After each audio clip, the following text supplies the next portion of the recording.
I did something incredibly off-brand this weekend. I went to the beach.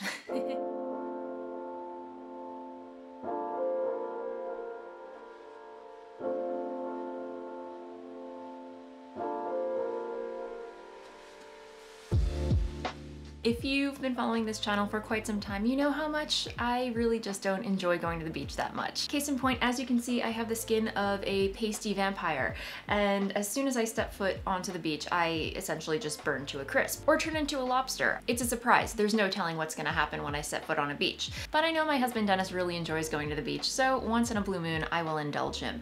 After all, the last time we did go to the beach was when we were in Cape Cod, making this past trip our second time going to the beach all summer long. So, you know. But instead of having Dennis drag me to the beach kicking and screaming, I thought I would make things just a little bit more fun for myself.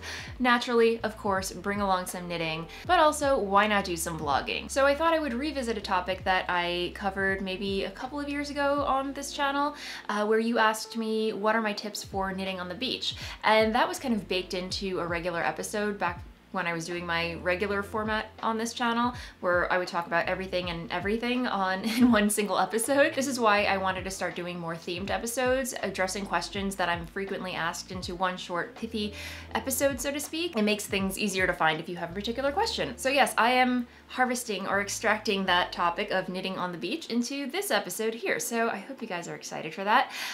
So let's get into things.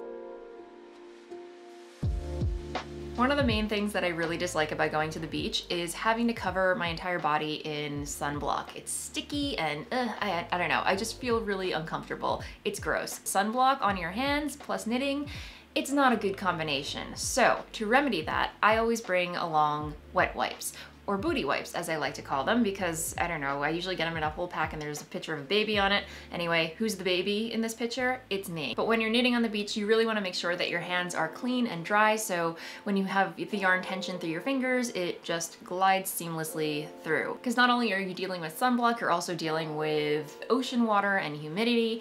I mean, you could also bring a bottle of water, that works just as well. I would not recommend ocean water for obvious reasons, because it's salt water. So if you've ever been into the ocean and you come out, you're usually left with this kind of salty residue all over yourself. So yeah, that on your hands and knitting, would not recommend. Tip number 2 is to choose small, manageable projects. I like to usually pack a sock or a shawl, or a hat would even do.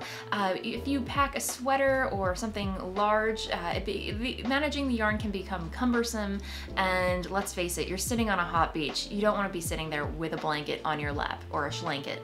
I mean, you know, hey, you do you, but for me personally, I generally like to keep cool on the beach. So socks or a shawl is what I usually go for. You also want to pack said project in a project bag, because if you are filling your beach bag up with all the elements, sunblock, flip-flops, towels, there's gonna be a lot of sand in there and things getting tossed around, and if you just toss your project in there, yarn is gonna get tangled, sand's gonna get in it, it might even get covered accidentally with sunblock, and there goes your project. But hey, I mean, that could have its pluses too. It might end up smelling like a pina colada for years to come, and you'll always remember that trip to the beach. If you do want to avoid getting the elements on your project, I always bring along a project bag just to keep it separated from the rest of the beachy stuff.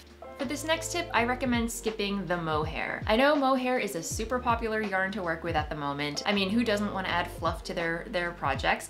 I certainly do, but not in 80 degree, 90 degree weather, especially sitting on the beach, because think about it. Honestly, the humidity in the air can be one of the worst culprits when it comes to hindering your knitting progress on the beach. And while I generally do not knit with cottons or linens, they are a perfect option for knitting at the beach, because, I mean, cotton, it wicks away moisture like nobody's business. If I know that I'm going to be knitting on the beach, I generally switch to metal knitting needles.